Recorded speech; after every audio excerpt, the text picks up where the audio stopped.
समस्त को स्वागत करुछि। आज वीडियो रे तुम मानकर पंचम श्रेणी एनुअल एग्जामिनेशन पई रहितबा रिटन वर्क जाकी विषय परिवेश विज्ञान रा आलोचना करिबा।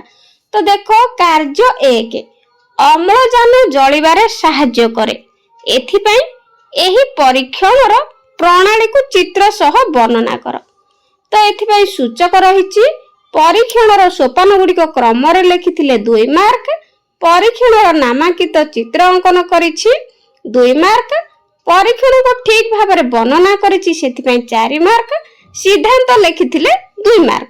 तो एई भली भाव में मोट नंबर तुम मानक पई रहिछि। एही रिटन वर्क पई एई नंबर पई केवल 10 मार्क रहिछि। तो एहार उत्तर आलोचना करिबा।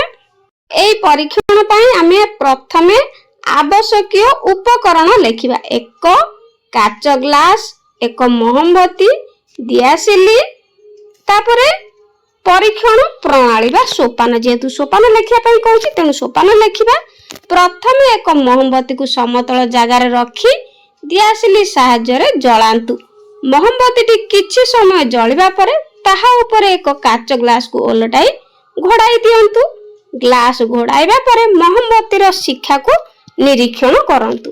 तापरे पर्यवेक्षण कोन आमे देखिले। पर्यवेक्षण आमे देखिबा जे आपण देखिबे जे ग्लास घोड़ाइबार किछि समय परे मोमबत्ती धीरे धीरे लिभि जाउछि। शेषरे सिद्धांत लिखिबा। मोमबत्ती जळिबा पई अम्लजान आवश्यक। ग्लास भितरे जेतिकी अम्लजान थिला सेतिकी समय मोमबत्ती जळिला। अम्लजान शेष होई जिबा परे मोमबत्ती लिभि गला। एथिरु प्रमाणित होला जे अम्लजान जळिबारे सहाय्य करे। तो एई भली भाबरे सिद्धांत शेष रे लिखिबो। तापरे कार्य 2 वायु प्रदूषण कोन एहार कारण गुडी को लेख। वायु प्रदूषण रोकिबार उपाय गुडी को लेख। तो सूचक एथि पई वायु प्रदूषण रो संज्ञा लिखितिले 2 मार्क। वायु प्रदूषण कारण लिखितिले 4टी 4 मार्क। वायु प्रदूषण रोकिबार उपाय गुडी को लिखिछि 4टी 4 मार्क। एई भली भाबरे मोट नंबर रहिछि 10 मार्क। तो एहार उत्तर करिबा। प्रथमे लिखिबा वायु प्रदूषण रो संज्ञा। वायु रे विभिन्न प्रकार रो अदरकारी गैस, धूलिकणा, धुआं एवं जीवाणु मिसिबा द्वारा वायु एहार स्वाभाविक गुण हराई थाए एवं जीव जगत पई क्षतिकारक होई थाए। एहाकू वायु प्रदूषण कुहा जाय। तापरे जे कोनोसी प्रदूषण रो 4टी कारण लिखिबा। तो प्रथमे जानवाहन कार, बस और बाइक रु निर्गत होतिया विषाक्त कला धुआं वायु को प्रदूषित करे। कल कारखाना, शिल्पानुष्ठान गुडी करू बाहरुतिबा रासायनिक धुआं और धूलिकणा वायु रे मिसि थाए। जंगल नष्ट, वृक्षलता काटिबा फल रे वायु रे अंगारकाम्ल गैस रो परिमाण बढ़ी जाए।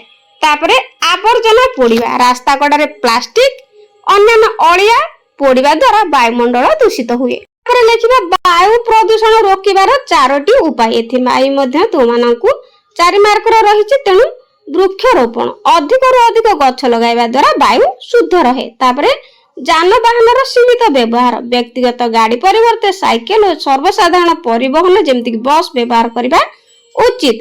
तापरे कारखाना रो स्थान, कल कारखाना गुडी को जनबसति ठारू दूर रे स्थापन करिबा एवं सेथिरे उच्चा चिमनी व्यवहार करिबा आवश्यक। शेषरे सचेतनता, आवर्जना पोड़िबा बंद करिबा एवं वायुर सुरक्षा पई लोकंक मध्यरे सचेतनता सृष्टि करिबा। कार्य 3 स्वाधीनता पर ठारू आम देशर जनसंख्या किपरि बढ़ी चलीछि तुम बही रे थिबा सारणी देखि लेख। एहा कोन सूचित करूछि एभली जनसंख्या वृद्धि जोगु आम देशर केउ सब असुविधा हेउछि लेख। तो एथि पई सूचक रहिछि सारणी प्रस्तुत और पूर्ण कले 3 मार्क। क्रमागत भाबे जनसंख्या किपरि बढ़ी चलीछि 2 मार्क। जनसंख्या वृद्धि जोगु आम देशर केउ सब असुविधा हेउछि ताहा लिखिले 5 मार्क। एई भली भाबरे मोट नंबर रहिछि 10 मार्क। तो यार रिटन वर्क करिबा। हम लिखिबा जनसंख्या सारणी।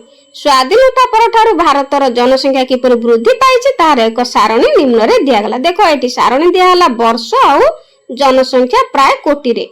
तो 1951 रे 36 कोटी, 1981 रे 68 कोटी, 2001 रे 102 कोटी, 2011 रे 121 कोटी। तो एही सारणी कोन सूचित करूछि। एही सारणी रु जाना पडुछि जे स्वाधीनता पर ठारू आम देशर जनसंख्या अति द्रुत गति रे बढ़िबारे लागिछि। प्रति 10 वर्ष जनसंख्यार एक बड़ धरणर वृद्धि परिलक्षित होउछि। तापरे जनसंख्या वृद्धि जोगु हेउथिबा असुविधा 5टी लेखिया 5 मार्क। जनसंख्या अहेतुक भावे वृद्धि पाइबा फଳରେ ଆମ ଦେଶରେ निम्नलिखित समस्या मान देखा जाउछि। प्रथमे खाद्य समस्या। लोक संख्या अधिक हेबा फଳରେ समस्तक पई पर्याप्त खाद्य जोगाइबा कष्टकर हेउछि। वासस्थान अभाव, रहिबा पई जागार अभाव पडुछि, जहा फଳରେ लोके जंगल काटि घर तयारी करूछन्ति। बेकारी समस्या। कर्म नियुक्ति अपेक्षा प्रार्थीक संख्या बहुत अधिक हेतुवार बेकारी बढ़ुछि। प्रदूषण, परिवेश प्रदूषण। अधिक जनसंख्या जोगु अधिक आवर्जना सृष्टि होउछि एवं परिवेश प्रदूषित होउछि। स्वास्थ्य और शिक्षा। सरकारी हॉस्पिटल एवं स्कूल प्रबल भीड़ जोगु उपयुक्त सेवा पाइबारे असुविधा होउछि। 4 सिपाही विद्रोह केबे सूत्रपात होइतिला, या काहे भारतर प्रथम स्वाधीनता संग्राम कुआ जाय, ताहार 2टी कारण लेख। सिपाही विद्रोह समय ओडिसार केउ सब स्वाधीनता संग्रामी नेतृत्व नेथिले तो सेमानक नाम लेखिया। सूचक सिपाही विद्रोह केबे सूत्रपात होइछि लेखिले कमार्क। या काहे भारतर प्रथम स्वाधीनता संग्राम कुआ जाय, तार 2टी कारण लेखिले 4 मार्क। सिपाही विद्रोह समय ओडिसार जे स्वाधीनता संग्रामी माने तो सेथि पई 5 मार्क। नेतृत्व लेखिले सेमानक विषय लेखिले 2 जनक विषय एमती 5 मार्क। एमती टोटल तुम मानक पई रहिछि 10 मार्क। तो एहार उत्तर करिबा। प्रथमे लेखिया सिपाही विद्रोहर सूत्रपात। सिपाही विद्रोह 1857 मसिया सूत्रपात होइतिला। एहा मेरठ रु आरंभ होई सारा भारत रे व्यापी जाइतिला। एहाकु काहेकि भारतर प्रथम स्वाधीनता संग्राम कुआ जाय, सेति पई 2टी कारण लेखिबा। व्यापक संग्राम। एहा प्रथम विद्रोह थिला जेउथरे सिपाही मानक सहित साधारण जनता, कृषक एवं विभिन्न राज्यर राजा माने एकाठी होई ब्रिटिश शासन विरोध रे लढिथिले। जातीयताबोध।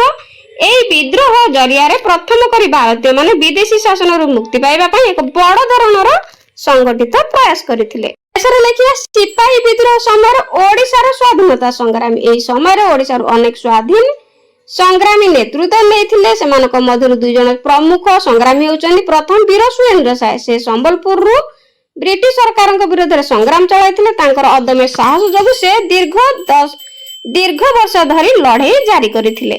तापरे चंदन हजूरी बा जाहाकु कि चक्की खुंटिया कुआ जाय बा चाकी खुंटिया नाम परिचित पुरी रो चक्की खुंटिया सिपाही विद्रोह समय संग्रामी मानक सहायता करिया पई एवं सचेतनता सृष्टि करिबारे प्रमुख भूमिका ग्रहण करिथिले। पिला माने एहा थिला तुम मानकर रिटन वर्क, जहा कि परिवेश विषय रो। तो भलो भाबरे प्रैक्टिस करबो। लिखित गुडी को कार्यक्रम गुडी को निश्चित भाबरे ठीक टाइम रे सबमिट करबो आ निश्चित भाबरे भलो नंबर रखिबो। तो वीडियो केमति लागला कमेंट निश्चित जणाइबो। Thank you.